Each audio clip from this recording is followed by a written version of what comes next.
Alright, how do we solve this question? Statement one, statement two, दो statement given है, आपको बताना है कौन सा सही है। NH2 group on in aniline is orthopara directing and a powerful activating group, ये सही बात है। Aniline does not undergo Fidelcraft reaction, that is alkylation and acylation। ठीक है, अल्काइलेशन में R ग्रुप लगाते हैं, इसमें RCO ग्रुप ऐड करते हैं असाइलेशन में। तो ये भी सही बात है, एनिलीन ये रिएक्शन नहीं देता है, तो दोनों स्टेटमेंट सही है। Statement one and statement two are correct. ठीक है, तो ऑप्शन वन आपका सही आंसर है। Now let's see in detail. NH2 ortho para directing क्यों है एनिलीन पे? तो देखिए यहाँ पे ध्यान रखने की बात क्या है, NH2 कौन सा इफेक्ट शो करेगा। ठीक है, तो NH2 के पास है लोन पेयर्स, तो it can show plus m effect, और ये स्ट्रॉन्ग प्लस एम है। ठीक है, it is strong plus m group, plus m showing group. तो ऑब्वियसली स्ट्रांगली एक्टिवेटिंग है। एक्टिवेटिंग का मतलब क्या है, ये रेजोनेंस की वजह से ऑर्थो और पैरा पे इलेक्ट्रॉन डेंसिटी बढ़ा देगा। ठीक है, तो स्ट्रांगली एक्टिवेटिंग है, स्ट्रांगली एक्टिवेटिंग।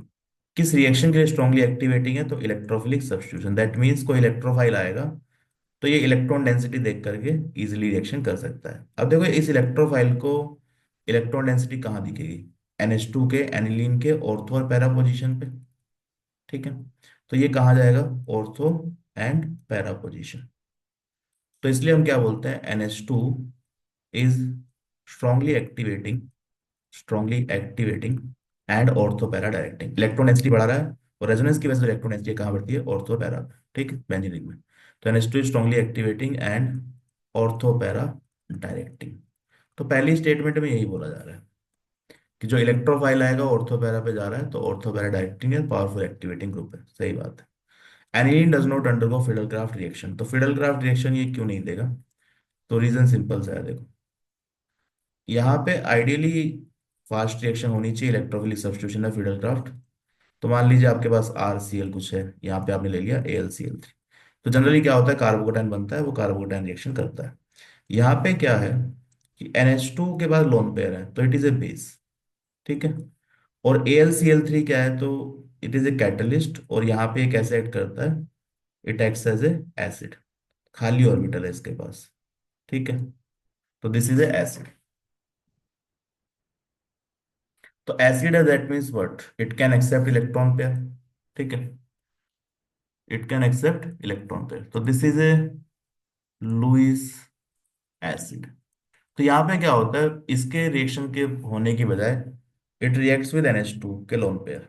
तो यहाँ पे NH2 का लोन पेयर जो है एसिड बेस रिएक्शन कर लेता है, और ये AlCl3 यहाँ पे जाके जुड़ जाता है। तो यहाँ पे आ गया नेगेटिव साइन, यहाँ पे आ गया पॉजिटिव साइन। अब इसके बाद रिएक्शन क्यों नहीं होती? तो देखो यहाँ पे पहले क्या था, NH2 एक्टिवेटिंग था, अभी तो right now it is plus m and activating, जब तक ये लोन पेयर है। अब ये लोन पेयर ही खत्म हो गया। ठीक है, तो अब ये लोन पेयर खत्म हो गया, this becomes a strong minus I group. यहाँ पे अब ये क्या है? स्ट्रॉन्ग माइनस आई ग्रुप। अब ये डीएक्टिवेट कर रहा है, इट इज स्ट्रांगली डीएक्टिवेटिंग। तो डीएक्टिवेटिंग है, तो ये जो R प्लस यहाँ बनेगा ना, ये रिएक्शन करेगा ही नहीं, इट विल डीएक्टिवेट, तो डीएक्टिवेटिंग ग्रुप। ठीक है, स्ट्रांगली डीएक्टिवेटिंग ग्रुप। तो डीएक्टिवेटिंग रिंग पे फिडल क्राफ्ट रिएक्शंस नहीं होती है, ये आपको ध्यान में रखना है। ठीक है, यहाँ पे NO2 भी लगा होता तो डीएक्टिवेट हो जाता, तो फिडल क्राफ्ट रिएक्शन वहां भी नहीं होती। तो deactivated benzene rings do not give fiddle craft reaction, ये लिख लेना। Deactivated benzene rings. ठीक है, डीएक्टिवेटेड कौन सी होंगी? जहां पे स्ट्रॉन्ग डीएक्टिवेटिंग ग्रुप लगे हुए हैं, NO2, CHO, COH, या फिर इस टाइप के ग्रुप एटसेट्रा। ठीक है, do not give fiddle craft reaction, तो ये आप ध्यान में रख सकते हैं। तो यहाँ पे डीएक्टिवेटिंग ग्रुप लगा हुआ है, तो रिंग जो है यहाँ नेगेटिव नहीं आएगा, sorry, this will be positive. तो सब जगह पे पॉजिटिव आ जाएगा, माइनस आई है, तो सारी पोजिशन इसने डीएक्टिवेट कर दी। ठीक है, तो इतना ज्यादा एक पॉजिटिव चार्ज है कि ये इंटरेस्टेड ही नहीं है रिएक्शन करने में, तो नो रिएक्शन विल हैपन, तो जल्दी से रिएक्शन नहीं देगा। ठीक है, तो डीएक्टिवेटेड रिंग से फिटल क्राफ्ट रिएक्शन नहीं होती है। एसिड बेस रिएक्शन की वजह से it becomes a deactivating group, तो aniline does not undergoes Friedel Crafts reaction. तो ये बात सही है, ठीक है। तो रीजन आपको समझ में आ गया, दोनों स्टेटमेंट सही है। तो both statement one and statement two are correct, option one सही आंसर।